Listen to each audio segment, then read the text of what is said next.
living for the Lord. I am living for the Lord. Hallelujah.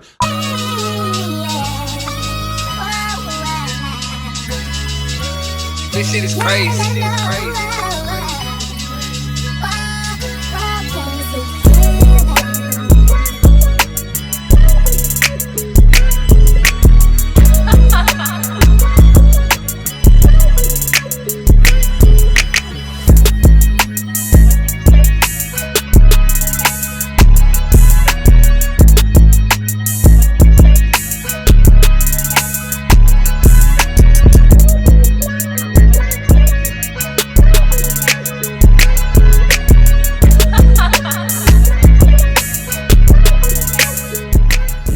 I've just been trying to enjoy what I can.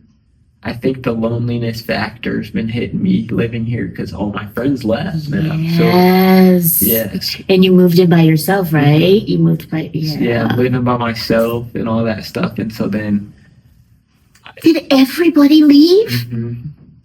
And then like a lot of the people I like obviously stopped being close with. I don't interact with them. But yeah. So okay. All right. Okay, hit me up. Okay. What you doing? So basically, let me start off looking at the camera. I'm gonna tell you guys what's good. Welcome back to another episode of the podcast. We're gonna dive into just like life and then a little bit of Black History Month. I'm gonna ask you a couple questions around it.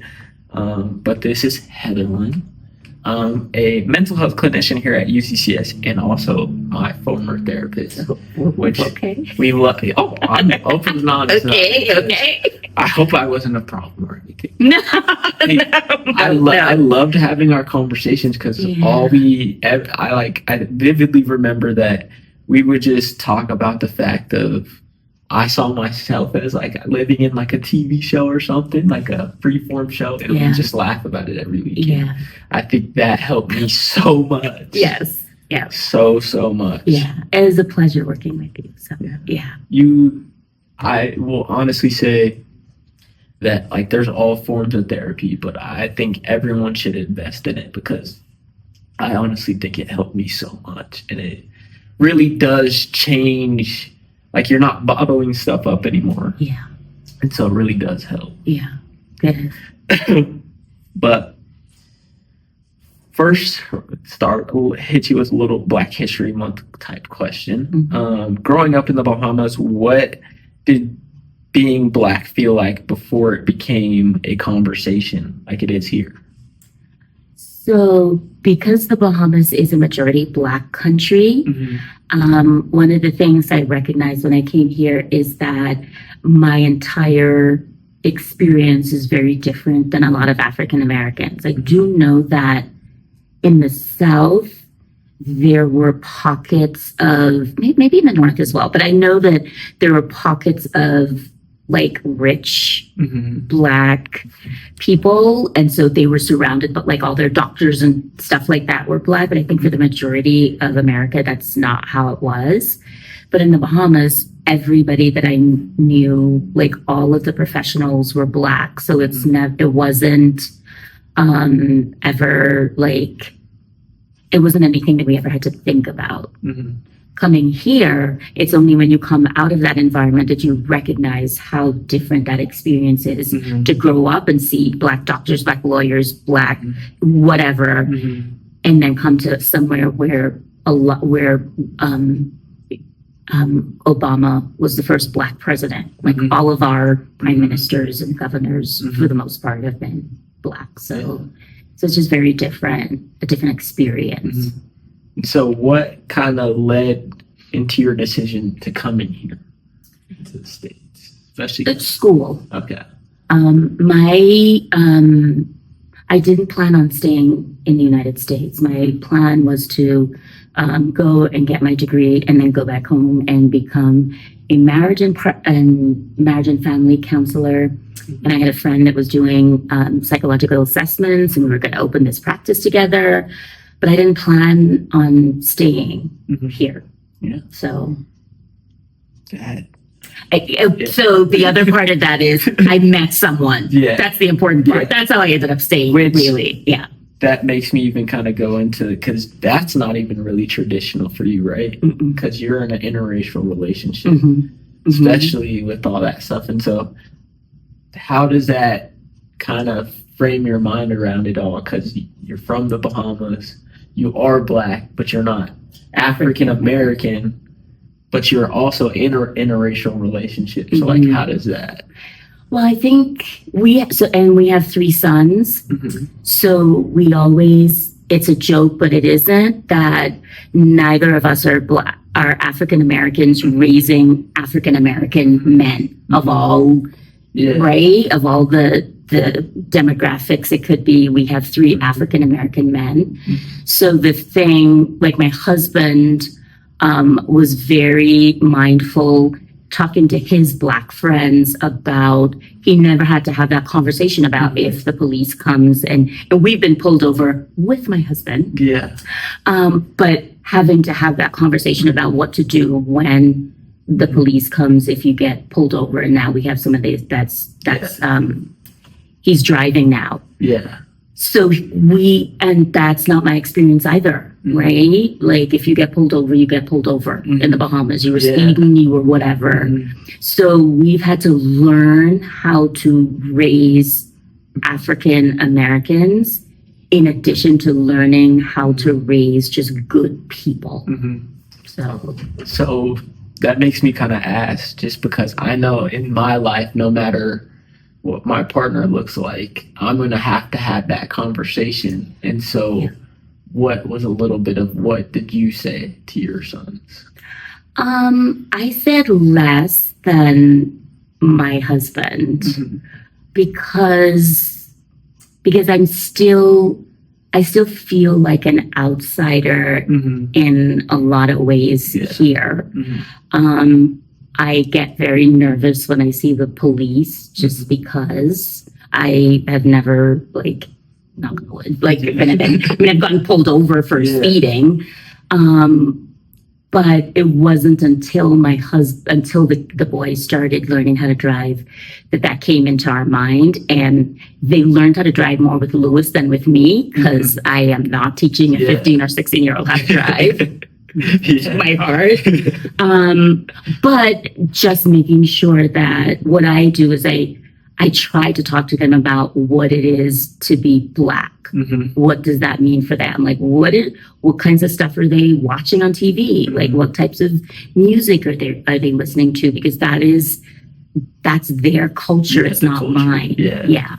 And so how would you separate the definition to you, what it means to be Black? Like, what would you say that you think it means to you compared to what do you think it means for your sons? Wow, that's a really good question, because there's also the gender, right? So it's all the intersectionality. So I am an immigrant, and I am Black, and I'm female, and they are American born, right?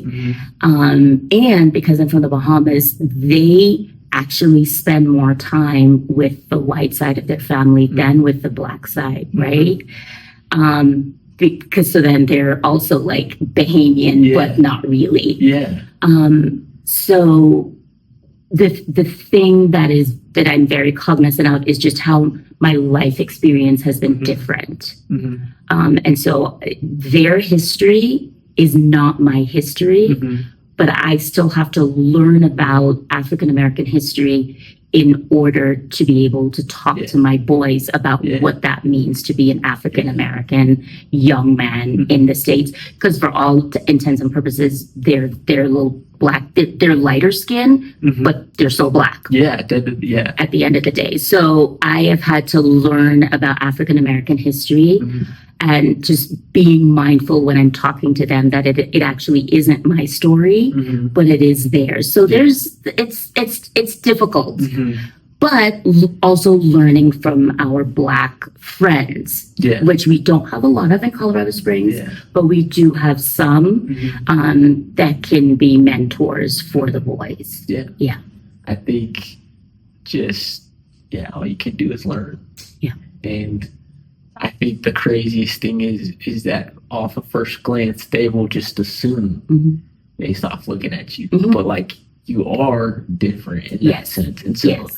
just being it, that's amazing how you just can navigate that. Like, you know what you can say and what you can't speak on. It has been a journey for me. As well, because even initially when I came to the United States and when I was doing my doctorate, and in Springfield, Missouri, and it was the first. So let me take a step back. So in terms of my education, I did an associate's in the Bahamas, and then our school had a connection with a school in Canada. So there were a lot of us that went to Canada to finish off a bachelor's degree. So when I was in Canada, I was like in heaven. There were tons of Bahamians, tons of other students from the Caribbean as well. So I never felt, even though it was a different country, obviously, but there were so many Bahamians. People were cooking all the time. We get our hair braided, all that stuff, right? So then I went to Vermont to do my master's degree. I was like the only Black person in my entire program. There were no other Black people. I actually found a Black hairdresser, which was like, are you kidding me? Are you kidding me that you live here? But yes. So I still wasn't sort of the Black, like I still wasn't really, it didn't come in my mind that much at that time. But it wasn't until I went to Springfield, Missouri, and I saw this huge group of Black people. They were from all over the country, like Mississippi. There was a lot from Mississippi, Washington, D.C., North Carolina. And I was like, that's my jam. These are my people. And so they would have like, somebody would cook and we would go over. And I remember like having a conversation with them, and I was talking to them they were talking about being stopped by the police and all this kind of stuff. And then they were like, yeah, Heather, as I was explaining, like, no, like if you get stopped, you did something wrong, because you're Black, right? In the Bahamas. And I was like, yeah, I don't care about white people, Black people, like whoever I'm attracted to. And I was told that I was very lucky that I was not from America, because they would not, I got a pass in the way that I was thinking because I wasn't from America. Because if I was an African American saying those same things, they would not have any type of interaction with me. And that really, I felt hurt, and I was caught off guard by it, but I felt really hurt. And so it really made me feel like, okay, yeah, so even the Black people that I thought I was going to engage with, even they're telling me, yeah, we can hang out with you, but some of the things you say, let's take it down a notch, right? Because if you were African American, we wouldn't hang out with you. So that was very interesting. So that's kind of where my journey began, and even my own role. And like you said, you look at me, I always say, I don't think anybody would ever look at me and think that I'm anything other than Black, a Black American. And therefore, so all the values and everything that you have and the way that you think about being a Black person, they automatically assume that I am, right? Unless they know. So I get a lot of things put on me, which again, it's not my history, but I can't hide the fact that I'm Black. So it's been a very difficult journey for me, even to get to this place, to be able to have the education of what that is for me to be Black here, and then what it is for my boys to be Black here. I would just say to you that, just based off my experiences, I'm sure we talked about it in the past, but don't feel like you are the only outsider. Because I feel like sometimes as if I could be an outsider within my own culture, because I am African American, but I do sometimes feel like an outsider. I've had conversations with other African American people, and I just get looked at as like, oh, you're not Black enough. But that's just because I don't go outside and be on the crazy activities that normally go on. But at the end of the day, that still is my history, right? That's like, I think some of the things we talked about, I believe it was last year or something like that, with that one kid I went to school with that got shot by a police officer last year. And just looking at that, like that's still gonna impact me whether you think I'm a thug or I'm not. Like those type of things are gonna affect me. And the stuff that people are doing, like even when like the whole George Floyd happened and all the different stuff, like even though these people are gonna see me as an outsider, I am still one of you guys, and like that's still gonna impact me. Yeah. And so I feel like it's just so crazy because we always be in a club. Yeah, like, you gotta be in a club. Like, are you black enough? Yeah. Are you? Yeah. Like, I do have black friends. Like, some of my best friends are black, and so it's which I think it's funny that you say that. Like you're saying that, yeah. Like even I gotta say that, right? Yeah. But like that's like the reality of it. It's like you have to meet a certain, like you gotta be a member or something sometimes. And that's why I get a pass because I'm actually from another country. So they're like, okay, we can hang out with you. You don't know any better. Basically, that's the idea that I get. But then, like, I'm supposed to. Like, you're so, what? Like, I can't. And I think that even makes me right now think about, like, we have this. We think about what is a perfect human being, and like growing up in tradition, it was what blonde hair, blue eyes. That's what it was. But then now we have to be what is a perfect black person in our world, and it's like we can't just be black. We can't be all share our culture, and we can't just be like all different types of culture. You don't have to be just black. You could be Asian, white, whatever it is. Let's just come together type thing and connect, but you have to have a membership even within your own culture, which is crazy. Crazy to me. And so makes me think about this question of what does it cost a black woman to be constantly strong? So that's interesting because my country, obviously,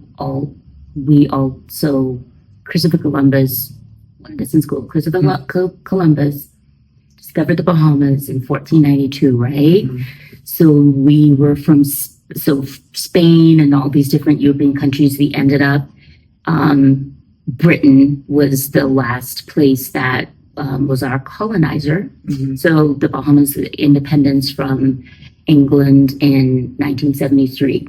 But that part of the history in terms of the people coming from Africa and going to a particular place, I think that's very similar in that the women had to be very strong because, right, a lot of men were being basically tortured.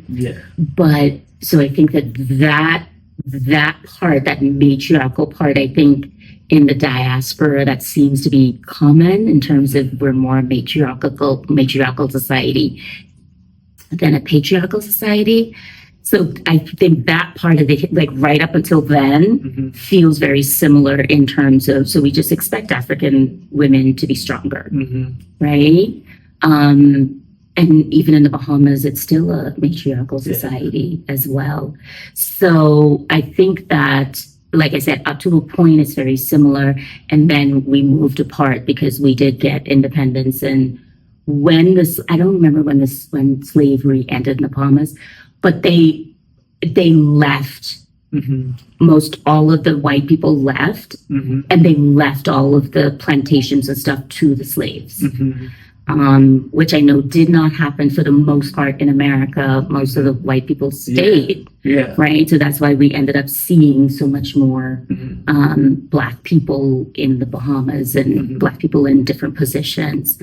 But I think that there's something, I think, in our history, and I don't know about that coming from Africa, but I feel like that's a very similar sort of slavery type thing where the women sort of in some way ended up being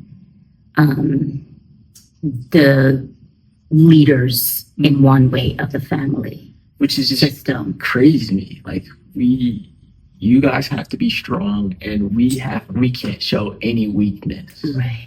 We have to be tough. We can't cry. We gotta provide and all these different things, right? And so it's just crazy to think that's where our history was. And so I guess when you talk to people now through like being therapists and stuff like that, how do you shift the narrative, I guess? Like how would you, like, obviously you've helped me, but how do you go about telling people like it's okay to be okay, or like feel your emotions? It's like you don't have to be tough all the time, especially with the way it is in America.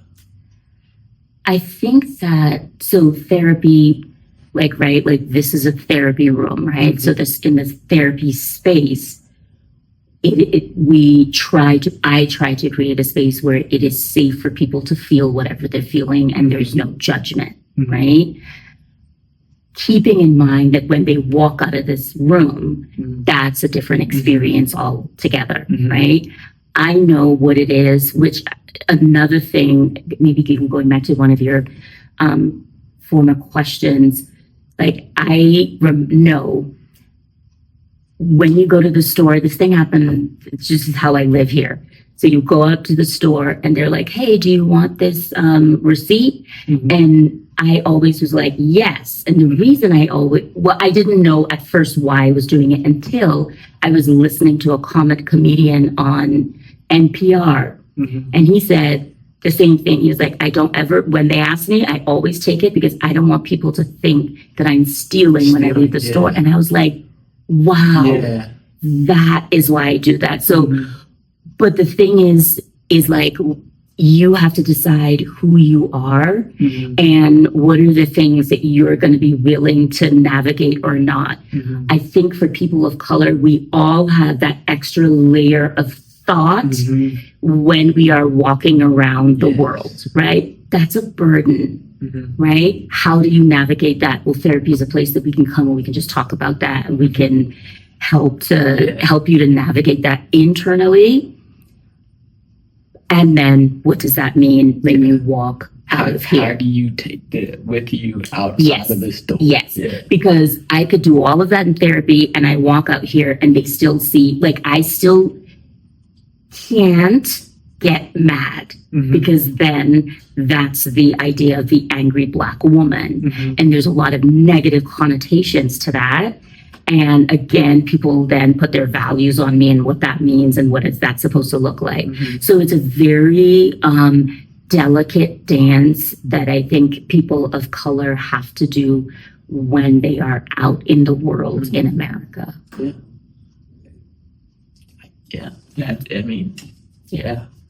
And that thought always hits me a lot. Like, where was I the other day? I went to King Soopers the other day, and like I didn't hear the receipt thing, but now I'm probably gonna start thinking about that a little bit, just because there's always this security guard that's right outside, and I just kind of like, I always have my stuff, and it's like, oh, like I'm kind of chilling, like I'm about to walk out this door, but then like I always have this like second thought of like, when he says, oh, have a good day, I always stutter a little bit because like I'm like just like a little nervous. Or like when I have conversations with some of the women I've been with in the past, which my track history has always not been a Black woman. And so even with those conversations, or even when I think about, obviously, like I've gotten to a place now where I'm open to whatever's going to happen in the future, but I've been telling myself I want to make sure I get a strong woman no matter what race they are, because of the stuff I know that impacts my life. And so I want them to be able to handle that too. And so I think obviously you've kind of flowed with it a little bit, but I'm trying to figure out how to best do that in my life, especially with friendships and like all that different stuff. But it's just hard because like, how do I tell you? How do I explain this to you and you understand what I'm saying? Like, how do I explain to you that I have a fear of police officers no matter what? How do I tell you I have a fear of being identified as a thug and stuff like that? Like, I still remember high school. I think I told you about this story where I was dating this girl and her family, or I wasn't dating her, I was talking to her for a little bit, but her family didn't really like people of color. And so one time she went in, her aunt or whatever went in to get her nails done, is the story I was told.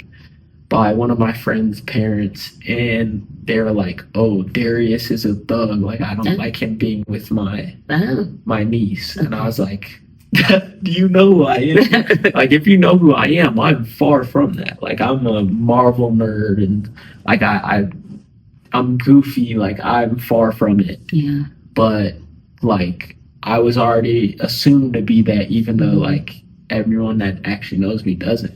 So I think it's just a crazy thing that like that thought piece you were saying is like, it's so real. And so, and we can, it doesn't sit nowadays. It's constantly on my mind. There are different points. So I've been here since 2001. And back then I came like literally like a week after 9/11, the Twin Towers. And so back then it was sort of like, send all the foreign students back, because they were foreign. Some of them went to college and that kind of stuff. But so that was from there. So I've been here since 2001. So there's been 24 years, and it's been different times where I've been, how much I'm thinking about it versus how much I'm not. Now, these days, I think more about what it means to be Black. Like that's much more conscious is the word I'm looking at. Like it can be conscious and unconscious at different times. But it never leaves me now. I never used to, like when I had 3 little Black boys who, when they would be like, I would always like, when we go to the grocery store, you guys stay around me. I don't want anybody to think anything, right? And I had one little one, like any kid that used to like, mommy, I want this. And he if he got lost, he's like running like with this thing in his hand, right? Like, so that's the type of thing that you have to think about, I think, when you are a Black person. The other thing I think is interesting is that there have been times in my life where I wish that I was ignorant towards it. And there is some kind of, it's not a comfort, but you don't get as stressed out, but that's not real life. Like you have to be able to recognize that you may be in trouble. Don't be just like, oh, that person just, they don't mean that. I don't know who is safe and not safe for myself, for my children, that kind of thing. That's why my uncle says, watch your 6. Like that's something he's taught me since I was like a baby, is watch your 6. Like watch everything that's going on around you. And this thought even just came into my head, even though it's so obvious, but like us as Black people, no matter outside of adoption, we are always going to create a Black child.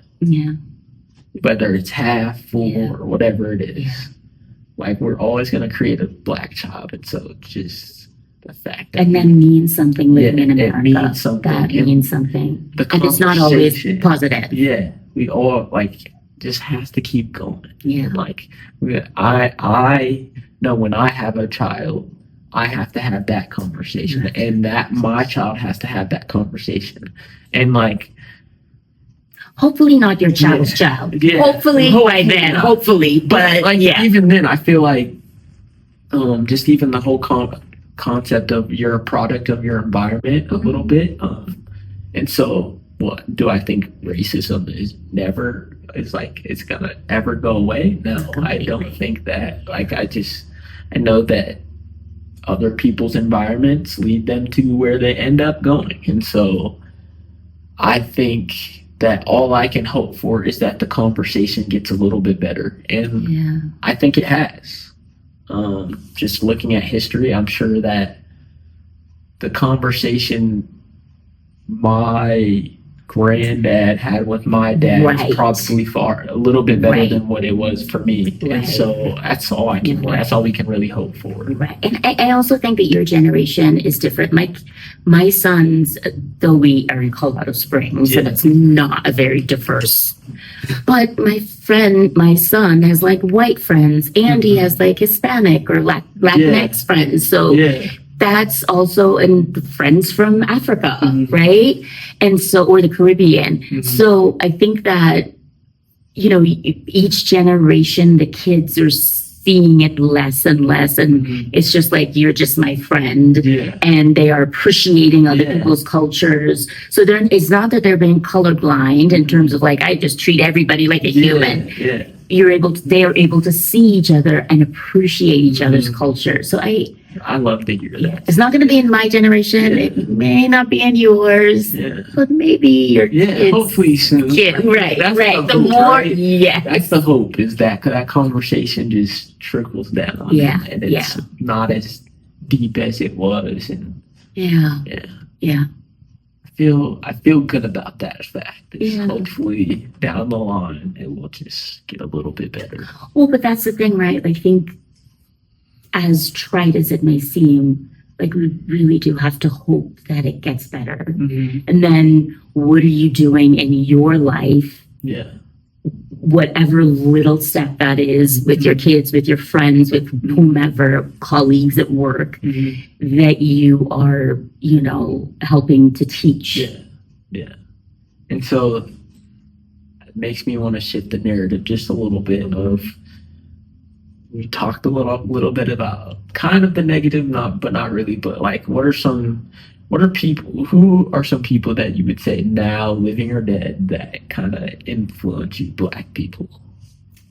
Oh, that is an interesting question. It's interesting because the person that I'm going to say, he has passed, but it's Sidney Poitier.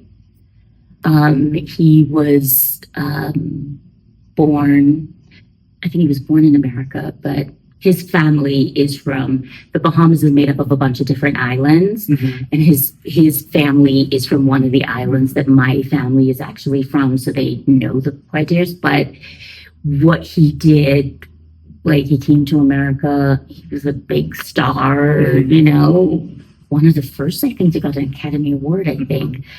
But thinking about all that he had to go through to get where he was, every time I see him in any movie or anywhere, he just,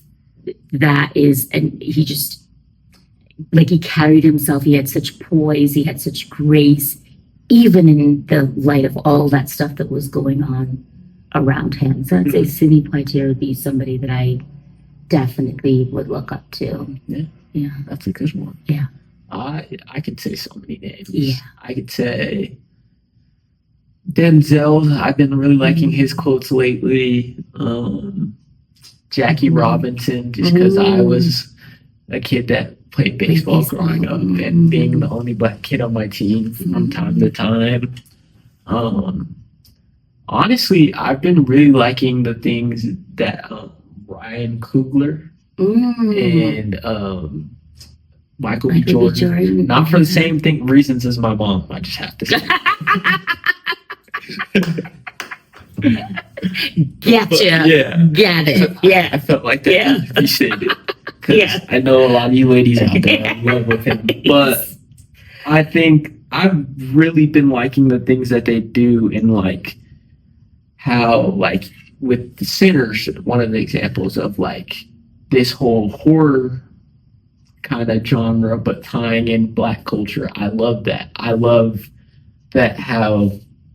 really love how Michael B. Jordan has this brought back that Adonis Creed, that whole Creed thing. Oh my gosh, yeah, that was so and also tied in anime and stuff like that into that. And I think, honestly, right now I'd probably say Michael B. Jordan, Ryan Coogler, and then Chadwick Boseman. Yeah. Right now, or my big three at the moment of what's inspired me, at least for this podcast, and just doing this type of content or something like that. Just wanting to do have conversations with people and trying to talk about stories, trying to integrate all the different things I love in life. I love watching anime. I love watching TV shows and movies. I'm a superhero nerd. I'm all these different things. And so I love the way they've integrated that stuff for their lives. And so I wanted to do that with this. Yeah. I think that's interesting because that is positive. But then I just thought of this other thing that I think is connected to it in some way. In that, some of the things that I've recognized again, like sort of having that extra layer of thought when you're around in the world. There's this other thing I think that happens when it's like, oh, like if we hear that there's something that's going on in the country, I know that I have taken on that thing where it's like, oh God, please don't let it be a Black person, right? Because we are known, right? We're in that category where we all sort of get lumped in, oh, those Black people, blah, blah, blah. And then, so the other side of that is two things. I remember going home, like, I think like the summer before Obama was elected, and though the Bahamians like had like Obama stickers, and I'm like, what? Like, what are you talking about?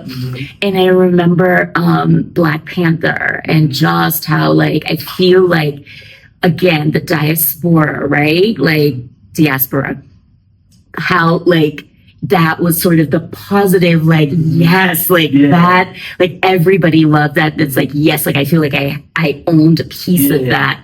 And that, but then on the other side, it's also like, if something happens, it's like, oh, those Black people, they never, even though white people are the majority, most of the people who do heinous shootings and stuff are white. The mass shootings are white. But white people are never painted like, okay, that white person walking around there. I mean, right? So there's that two sides of the coin. So like when you talk about like, Chadwick Boseman, like Michael B. Jordan, like like there's a pride that goes along with like. I mean, I have Black Panther tattooed on me. You do?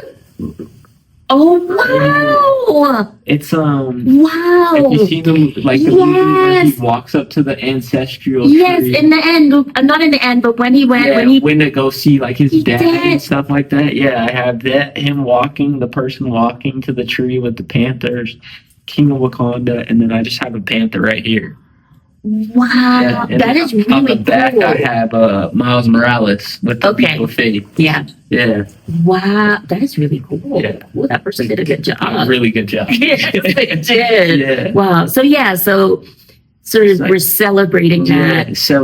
And then And then you got like even the other side. Like yesterday, I was here and my friend called me and he's like, "Oh my God! Like, did you see who died?"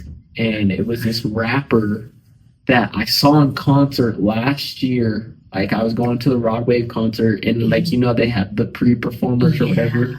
And it was this rapper, and his name's Lil Papa. And I've used to listen to his music like all the time in the car, like stuff like that. And then I don't know if it's been confirmed or not, but I think they were talking about a possible suicide. And so I was just like, wow, like that. I thought you were going to say Jesse Jackson. Oh, died too. I was very sad to hear that. But I'll have to look that up. I didn't see it. And to be fair, I'm trying not to listen to the news lately and stuff because it's too much. But I have to look it up. D'Angelo. A couple months ago. I really liked. Did you watch the Grammys? Last year or this year? This year. Some of it. Did you see Lauren? Yes, the tribute. So awesome. That was insane. Yes. I love seeing stuff like that, especially with all this. I think a lot of that stuff, just seeing stuff like that has sparked a lot of thought towards my sister too. Even with that, just the craziness of life. Like you really don't know all the things that the future holds for you. And like he was 25. Because I just heard that there was some rapper whose son was just found. Probably, But young. They found he drowned. So I'll have to look up this person. But that's so young. But 25. Like I think my sister was 26, but don't quote me on that. Right. But even then, that's so That's young. And like, It's young. you look at the data, like I'm in health now. And so I think one of the previous episodes we covered, I like talked a little bit how that week we found out about health disparities. And looking at that, and I was like, well, you don't learn this in business. Mm. And like, I remember being the only person in my class, and they're like, Right. what? Right. This is crazy. Mm. But it's real. Yeah. Like, that's like, Yeah, right. So that's the thing that we have to, like, going back to like Black women, right? Like in America, we're given less pain. You're talking about that women, like Black women, and we're strong. We're given less pain meds because they perceive that we can handle it more than our white counterparts. That's ridiculous, right? But yeah. So yeah, it's the crazy reality of the life we live, right? Yeah. But I don't know. I've been carrying over since I started last semester. I've been carrying over this like reflection piece of like, I feel like I've been reflecting on a lot of the stuff that's happened in my life to like where I want to go with it, right? And I'm trying to be more, I've been working very hard on being more positive. I've been working more on doing stuff like this, like getting out of my comfort zone and stuff like that, especially with all the world stuff going on. And so all I can really do is control what I can control. Yeah. And so I know we worked on that a lot. And so I really do feel like I've gotten to a really good place about it. Good. Especially driving up and down the highway. I think I want to, I think what you said is actually a really good answer to the question you asked me earlier about therapy. That's it. What are the things that you can control in your life? Because everything else is just so crazy. What is it that you can control as a person of color, as an immigrant, as an international student? Kind of what, because that's sort of the people that I like to work with, the students. But that's it. What is it when you walk out of here? What can you control? And I was honestly thinking about it a lot last night. Of like, I've been feeling super tired, especially driving up and down the highway. Like, I do love the stuff we're doing this week, especially with Sex Week. It's crazy, it's great, and I see its purpose. But then, like, you know, you got that tiredness, you got that like, man, like, I wanted to lean a little bit more to the mental health side, but I do see the purpose in sexual health, and so I guess you should get a little frustrated because you're tired already. And so you're like, man, like, I don't really want to go drive an hour, have to do all this. Right. But today's my long day. I have, I had a meeting before this, and then I have a rec advisory board meeting, and then I'm going to sex bingo. And so I was like, it's a long day. Yeah. And so I think last night in my head, I was like, man, a part of me wanted to be like, this sucks. Yeah. But you have to change the narrative. You have to, like, your attitude is something you can control. Yeah. And so you have to, I get to do these things. I get to have an amazing podcast. Yeah. I get to do something I've never done, like sex bingo. Like, I did sex trivia and I learned so much.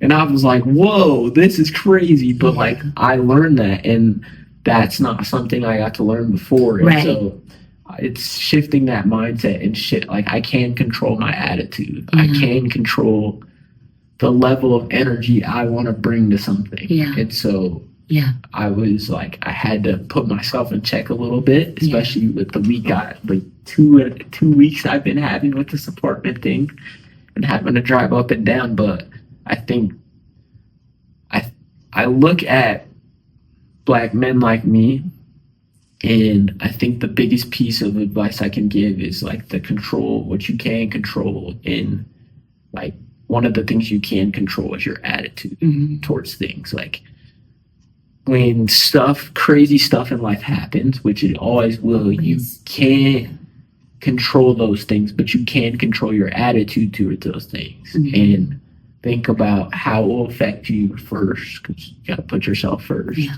And then you got to start thinking about how it will affect your family and all that stuff. If you start making certain actions and stuff. Yeah. I want to, just even as a therapist, of course, like being honest with yourself. If you're angry, if you're this, if you're that, that has a value in experiencing that. And you can also 100%. make the choices to do things different. So I mean, I've been angry. I've been but like So just figuring out how you can change the narrative for yourself. Because that, at the end of the day, that's the thing that you can control. Mm-hmm. And now I want to ask you this question. How do you think our ancestors would look at us now? It's interesting that you say that, because I think in some ways, I was thinking of, it's Black History Month, but I was thinking of Martin Luther King. Mm-hmm. Of course, everybody's talking about that in Black History Month. Our 1 month. Which I want to share. Let's keep having these conversations outside of this 1 month. I think it would be double.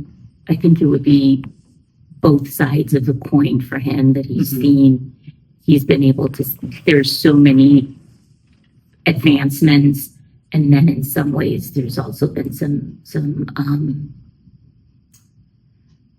some ways that it feels like we have regressed.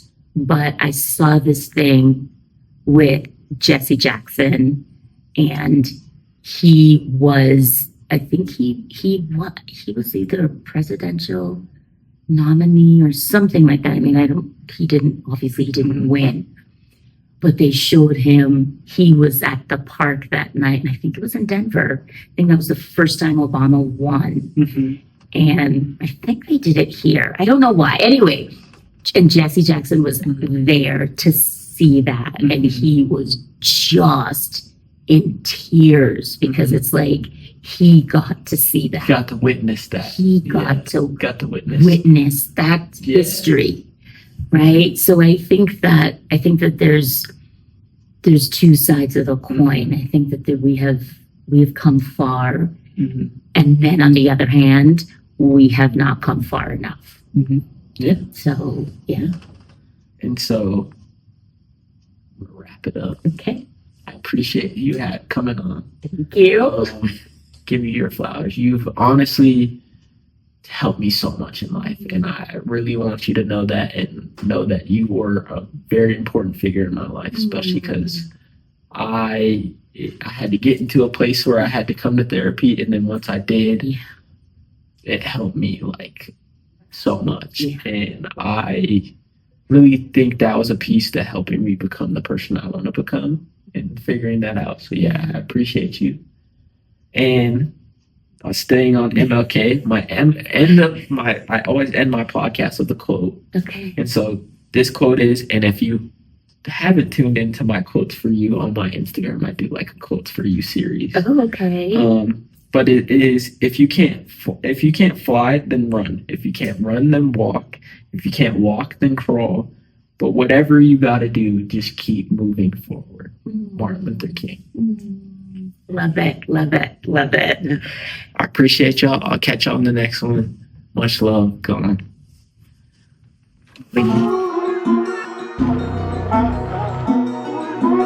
This shit is crazy. This shit is crazy.